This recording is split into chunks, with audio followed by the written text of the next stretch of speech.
नमस्कार। जय श्री कृष्ण। गीता के एक जो महान नायक हैं वो है अर्जुन। पूरी गीता, अर्जुन या पूरा महाभारत अर्जुन के ही आसपास घूमता है।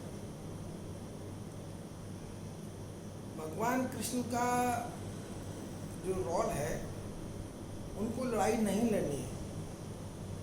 लड़ाई उनके लिए मतलब नहीं रखती।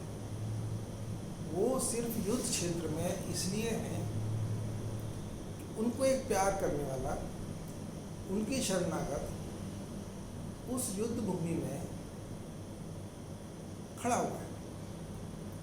उसके सामने एक समस्या है, एक उदाहरण प्रस्तुत करना है कि देखिए, अगर शांति से बात ना चले, कोई दुष्ट प्रकृति का व्यक्ति अगर शांति से कोई बात ना माने, तो किसी भी भगवान के शरणागत व्यक्ति को हार मान के नहीं बैठना चाहिए। उसको अपनी तरफ से पूरा प्रयत्न करना चाहिए। नहीं तो फिर भगवान के शरणागत होने का कोई मतलब नहीं। अगर आप ईश्वर की शरण में हैं, ईश्वर को अपना मानते हैं, तो फिर आप किसी अन्याय को क्यों सहेंगे? नहीं सहना चाहिए। यही इस गीता के अर्जुन का उत्तर है। अर्जुन बताना चाहता है कि हारना नहीं चाहिए। देखिए, आध्यात्मिक लाइन में, इवन व्यवहारिक लाइन में, हार और जीत का कोई मतलब नहीं होता। जब भी कहीं पर कोई संग्राम है, कहीं पर कोई वाद विवाद है, तो दोनों में से कोई एक तो हारेगा ही। इसलिए कौन हारता है ये इम्पोर्टेंट नहीं है। महत्वपूर्ण सिर्फ इतना है कि आपने प्रयत्न कितना किया, कोशिश कितनी की, अपनी बुद्धि का, अपने शरीर का, अपनी वाक्पटुता का आपने सदुपयोग कितना किया या नहीं किया, या आप बैठ गए। तो अगर हम गीता को जाने, तो गीता का मेन आशय अर्जुन है। और अर्जुन हमारे लिए इसलिए बहुत इम्पोर्टेंट है कि बेसिकली हम सभी अर्जुन हैं। हम सब उसी तरह से बिहेव करते हैं सच जैसे अर्जुन है। अर्जुन हमको हमारा प्रतिनिधित्व करता है। अर्जुन रूपी गीता का पात्र हमारा प्रतिनिधि है। उसको नाम अर्जुन दे दिया गया, लेकिन ये कमोबेश संसार के हर प्राणी की कहानी है। वो कहीं ना कहीं किसी न किसी रूप में अर्जुन के रूप में खड़ा हुआ है। और इसके साथ एक और तथ्य भी हमारे सामने आता है कि जब अर्जुन होता है, जब एक सतमार्ग पर चलने वाला प्राणी होता है, कोई व्यक्ति होता है, तो उसके सम्मुख कुछ कुगामी, कुछ दुष्ट प्रकृति के व्यक्ति भी खड़े हो जाते हैं। और वो दुष्ट प्रकृति नहीं होती है, उनका अहंकार होता है। उनको अपनी शक्ति का, अपनी बुद्धि, बल, विवेक का थोड़ा अहंकार होता है। उनको इसमें आनंद आता है कि उनकी प्रतिष्ठा बनती रहे और लोग उन्हें जानते रहे। तो दो बात समझ में आ रही है। एक तो अर्जुन है, हम सभी अर्जुन हैं, हम सबके अंदर ही अर्जुन छिपा हुआ है। दुर्योधन भी हम में से कोई हो सकता है, होंगे, हैं, लेकिन दुर्योधन हमारा नायक नहीं है। दुर्योधन तो खलनायक है, जिसको खत्म करने के लिए अर्जुन रूपी नायक कुरुक्षेत्र में डटा हुआ है। देखिए, गीता कोई पूजा करने की चीज़ नहीं है। ये भगवान का एक संवाद है। भगवान ने हम पूरी मानव जाति को कुछ ज्ञान तत्व दिए, कुछ उपदेश दिए, कुछ समझाया।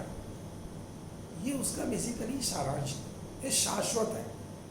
शाश्वत मीन्स जो कभी भी क्षय नहीं होने वाला, जो हमेशा रहने वाला है। अभी जब अर्जुन कहता है कि मुझे मैदान के जंग में ले चलिए, लाइन में चलिए, जहाँ मुझे लड़ना है लोगों से।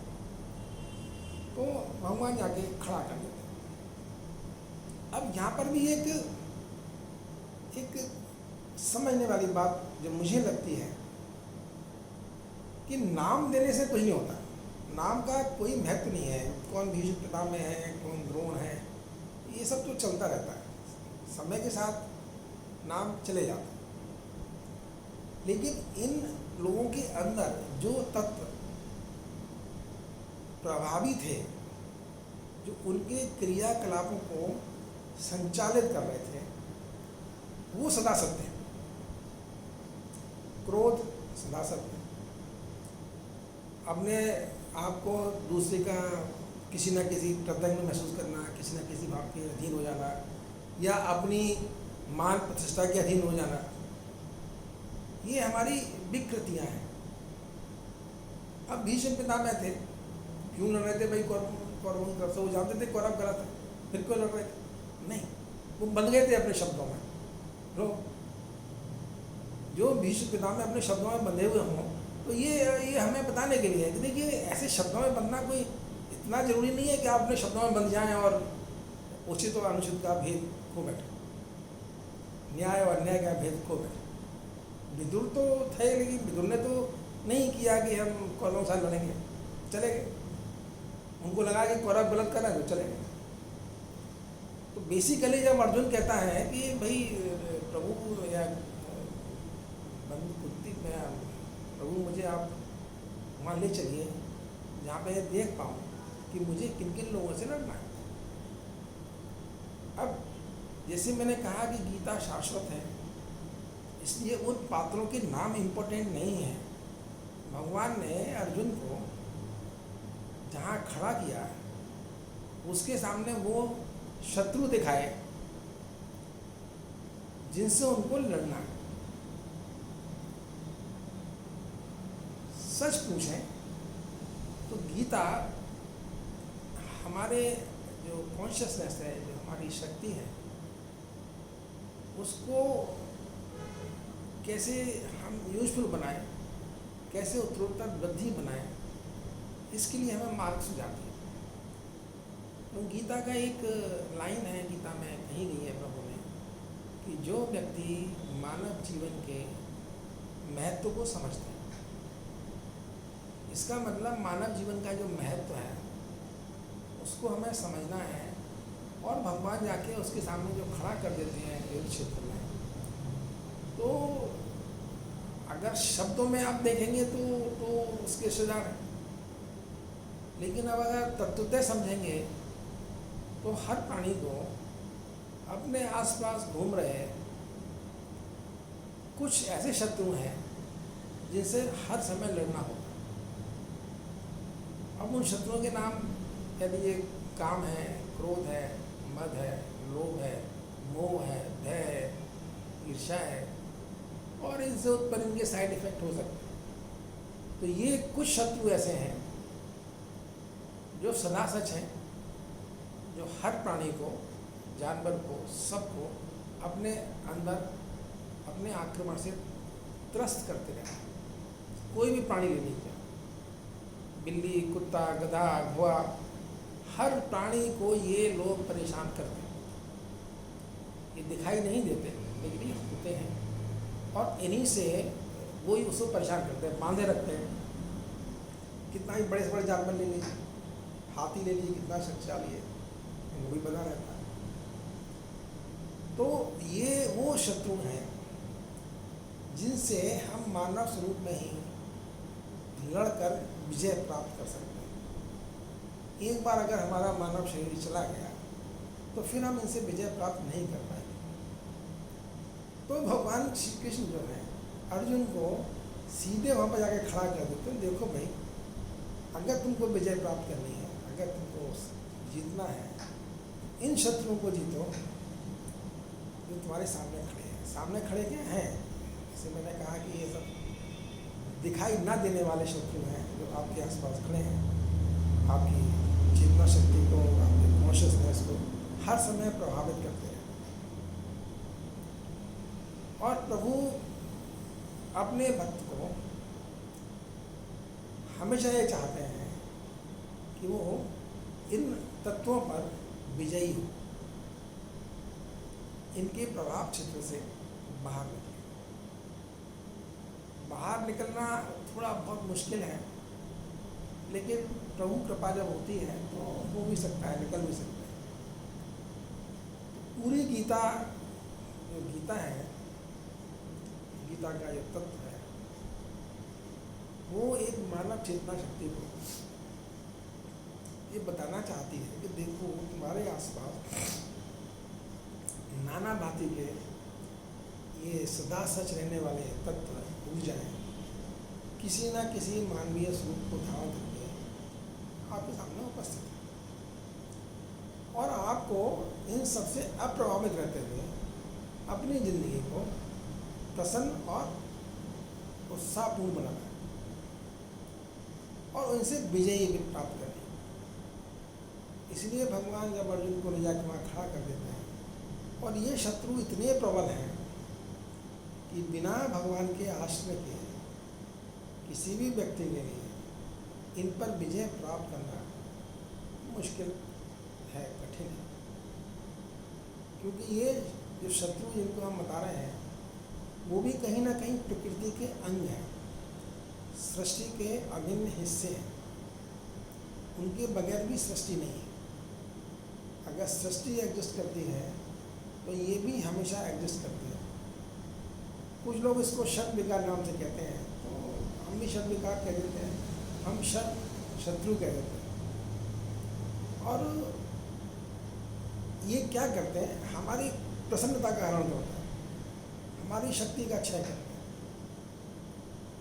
अब अपनी शक्ति की हम बात करें तो जो ध्यान जिसे के बोलते हैं या अटेंशन जिसे बोलते हैं, वो हमारी शक्ति है। हम जिस चीज़ पर फोकस करते हैं, जिस चीज़ को हम ध्यान देते हैं, हमको उसमें सफलता मिलती है। लेकिन हमारे ध्यान को भटकाने वाले भी बहुत लोग होते हैं जो हमको एक जगह पर फोकस नहीं करने देते, कंसंट्रेट नहीं करने देते, और अल्टीमेटली हमारी एनर्जी का क्षय हो जाता है और हम सफलता नहीं प्राप्त कर पाते। तो मेरी ऐसी समझ कहती है कि जो भगवद गीता है उसमें भगवान अपने प्रेमी को, अपने सखा को, अपने बच्चों को सिर्फ ये समझाना चाहते हैं कि संसार को इधर उधर के प्रभाव में, भंवर जालों में फंसाने वाली जितनी शक्तियाँ हैं, उन शक्तियों से कैसे पार पाए, कैसे निपटा जाए। यही गीता का मेन अध्याय है। और इसमें क्या करते हैं, एक और बात भी प्रभु करते हैं। हम जब भी कोई काम करते हैं, हम कोई R&D करना चाहें, कोई चीज़ नहीं बनाना चाहें, तो सबसे पहले जो वर्तमान में प्रेजेंट है उसको देखा करते हैं कि भाई अभी हमारा स्टेटस क्या है। अगर हमें कोई चीज़ इम्प्रूव करनी है तो हमको अपना वर्तमान तो देखना पड़ेगा, भाई ये हमारा करंट स्टेटस है और हमको इसको इम्प्रूव करके आगे ले जाना है। तो प्रथम अध्याय में जब भगवान अर्जुन को वहाँ ले जाके खड़ा कर देते हैं, तो फिर बेसिकली वो यही बताना है कि देखिए इस जीव मात्र का यही स्टेटस है, जिसको देखो जहाँ देखो फंसा पड़ा, दुखी है, उसकी सब कार्य क्षमता, बुद्धि, विवेक सब खत्म हो जाते हैं। तो अब उसको सिर्फ ये बताना है देखो तुमको इनके ऊपर विजय प्राप्त करनी है। 2 गज जमीन टुकड़े लिए ना लिए इससे कोई खास फर्क पड़ने वाला नहीं। फर्क पड़ने वाला ये है कि आपने जो मनोविकार हैं, उन मनोविकारों के ऊपर कितनी विजय पाई। हम इनको मनोविकार बोल सकते हैं, ये हमारे मन में आने वाले हैं। हर समय ये हमारे अंदर, मन के अंदर प्रकट होते हैं और किसी न किसी रूप में हमको भटकाते रहते हैं। तो हम में से हर आदमी, हर प्राणी अर्जुन है। हर आदमी अपने मनोविकारों के कारण ग्रसित है, परेशान है, दुखी है, और उसकी ऊर्जा इन मनोविकारों के कारण निरंतर क्षय हो रही। तो उसका जो बेसिक है वो यही है कि आप अपने इन मनोविकारों से कैसे रहित हों, ये बताने के लिए ही ये भगवद गीता का ज्ञान हम मानव जाति को उपलब्ध है। और हमारा प्रयत्न है कि अपनी समझ के अनुसार जैसा हम समझते हैं आपको इसके बारे में